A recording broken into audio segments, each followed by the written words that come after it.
So a 14-2 run, bridging the two quarters for the Aces. Boston is tangled up. Jump ball is the call.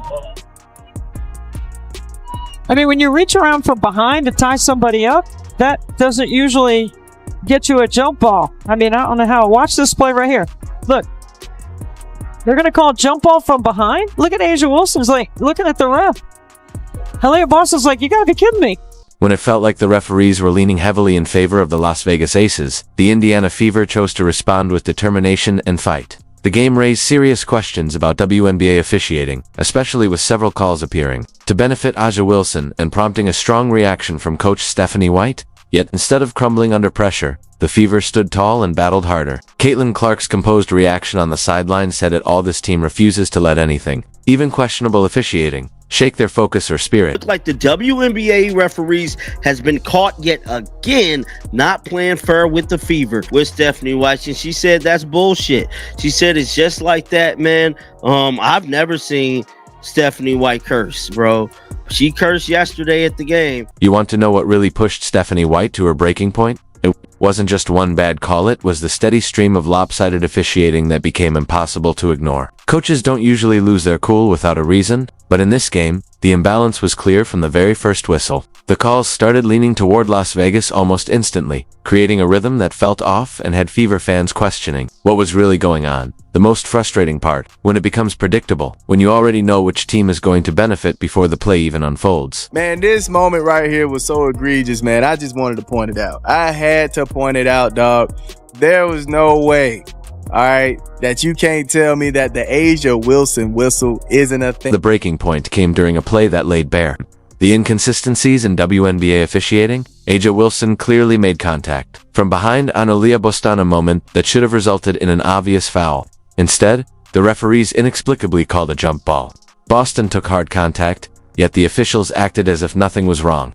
That was the moment Stephanie White snapped. Her unfiltered reaction, caught on camera, showed just how fed up she was with what appeared to be one-sided protection of Wilson throughout the game. This is the stuff that pisses me off. Look at hands straight up. Another foul in the Fever. The Aces had him up 11 free throws to 2. While we watch these officials, let's watch these screens. They're like dirty plays. You could just see them checking the Indiana Fever all game long. Like, these are not good screens. And then watch this. Another, like, they called so many fouls, sent the Aces to the line. Here's the thing, this wasn't some one-off mistake. A'ja Wilson consistently got the kind of leniency other players never see. When Aaliyah Boston made similar contact, the whistle came without hesitation. But when Wilson did the same, the referees suddenly seemed to miss it. It was like two different sets of rules were being applied on the same court, depending entirely on the name and jersey number. And then look at this. They don't call this a foul. She grabs Aaliyah Boston around the back. That's what Aaliyah Boston's saying. And instead of a foul, they called a jump ball. But I just showed you all the times. And look at this. The Aces player hits it out with their hand. Aerie never touched it again, but they give the ball to the Aces. Look at these fouls. And then look at this. Sophie Cunningham gets knocked over in the back, but they don't call a foul. No foul, and Stephanie White, by now, she is pissed. Sophie Cunningham saw the double standard up close. Actions that got her whistled for fouls were completely overlooked when A'ja Wilson did the same or worse. The inconsistency was so blatant. Fans were yelling at their screens as referees applied different standards to the exact same plays. Aaliyah Boston dealt with it. Two moves that Wilson pulled off without a call became instant fouls. The second Boston tried them, the pattern was impossible to ignore. While Wilson seemed to play under her own rulebook, Fever players were penalized for barely making contact. Stuff the WNBA ignores, then makes foul calls like this on Sophie Cunningham beyond comical. Caitlin will shoot 50 free throws a game if she got this whistle. Now, we know Caitlin Clark has not been seeing a promising whistle from the WNBA referees. And I'm telling you right now, it don't look like she will, man. This wasn't some random string of bad calls. It felt like systematic bias designed to keep the Aces in a game they were being outplayed in. The referees weren't just missing calls. They were creating chances for Vegas, turning what should have been a fair basketball game into something closer to scripted drama. Just look at the free throw numbers. Vegas shot 17 to Indiana's 12. Despite the Fever being the more aggressive team attacking the paint, those extra attempts didn't come from better execution. They came from whistles that seemed more about influence than fairness. But what the refs didn't expect was Indiana's unshakable resolve. Despite everything, the Fever refused to fold. Aaliyah Boston was so confused. Look at her, look at her. Aaliyah Boston was pissed. She's like, huh?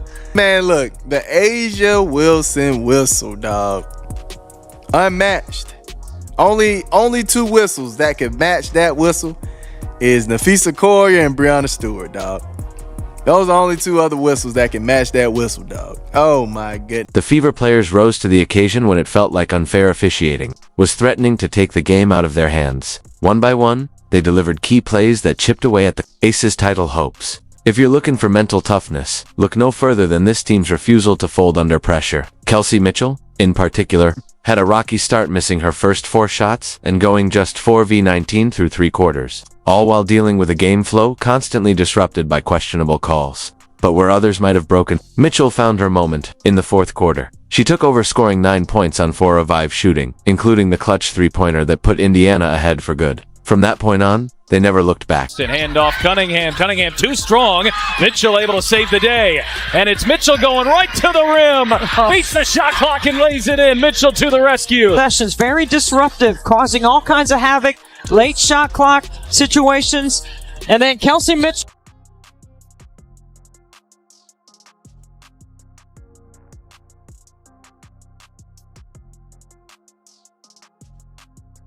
Natasha Howard put on a clinic against Asia Wilson, dominating both ends of the floor with relentless energy and precision. She notched her 6th double-double of the season with 18 points on an efficient 6 of -9 shooting, along with 13 rebounds, clearly outshining the so-called superstar who often benefits from favorable whistles. Her 3rd quarter surge, scoring 11 crucial points, erased the Aces' lead and reminded everyone that real talent rises above any bias. Howard even hit a rare 3-pointer and grabbed 3 steals, capping off a performance that echoed her brilliance from the Commissioner's Cup, one that had Vegas fans leaving early once again. That's what Indiana's trying to do here with Vegas. Mitchell leaves it. Howard open. Knocks down a 3.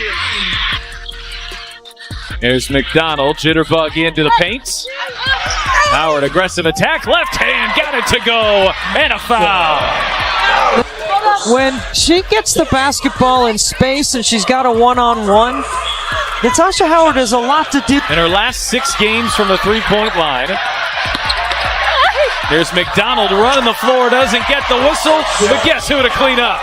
Aaliyah Boston quietly delivered a strong double-double with 13 points and 10 rebounds, showcasing a new level of confidence despite dealing with relentless physicality and minimal support from the officials. Even while taking contact on nearly every possession, Boston stayed composed and adapted her game. Her decision to stretch the floor with confident outside shooting created matchup problems the Aces couldn't answer. When the whistles don't come, you find other ways to make an impact.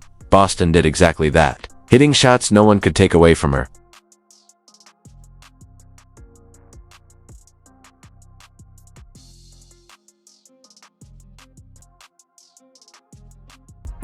The league, and shots blocked. Cole bounces in. Knocks down a 3. Sophie Cunningham stayed red-hot in her July tear, dropping 15 points on an ultra-efficient 4 of 5 shooting, including 3 of 4 from beyond the arc, making it look effortless.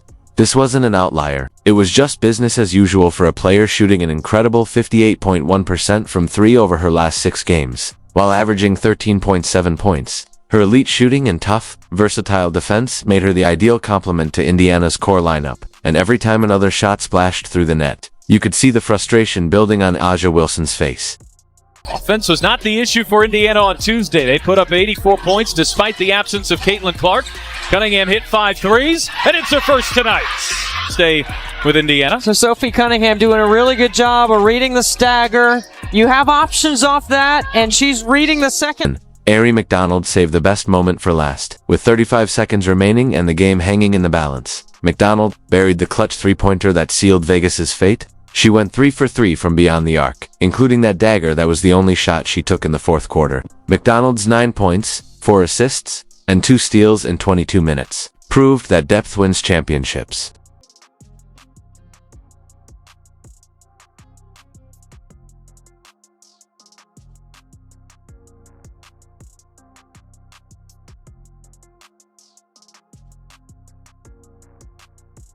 And And look at this travel. This is the craziest thing ever. The ref's right in front of the ref's eyes. This girl's pivoting on 2 feet, jumping around, gets the ball, gets, I don't even know. But Lexi Hall, look at her reaction. Caitlin at one stage jumping up off the bench to start screaming. That's a foul.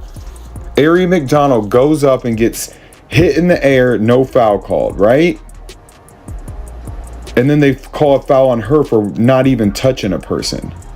That was a foul called on Ari McDonald. Look at this. And then touch foul, Asia Wilson. And then here we go, another touch foul for the Aces. Like, how many times did they call fouls on the Fever, but they want this to be a physical game? If you smash down hard enough, the officials get super confused. Wilson gets away with these fouls all the time, especially against the Fever. Hey, right. Dang, that's a fact. I forgot all about that one, man. Literally, and she laughs every time, though. I wasn't 100% confident we were going to close out the game at one point, especially with the way the rest were doing it. But I want to shout out to Sophie Cunningham. She got like 33 minutes last night, shot 4 for 5, 15 points again. I mean, she is playing lights out. You could not ask for more from her. And she's not a focal point on the offense. It's not like they run plays for her. She just, spots up, ready to rock and roll, hits everything that comes in her hand. She's shooting the best 3-point percentage in the WNBA in the month of July. Playing for Sophie Cunningham to start again tonight, or what's your... Yes. What is it about her, I guess, at the start of a game that you like having her in the lineup? Another ball handler, another player who can create shots for her teammates, as well as stretch the floor. A really good defensive rebounder as well. We had at times really struggled from a defensive rebounding standpoint, so like that as well. And her energy. Melissa Smith on you. I would just clear it out if you're Mitchell. Just tell everybody, go to the other side of the floor. Cunningham straight away delivers with a 3. Or that.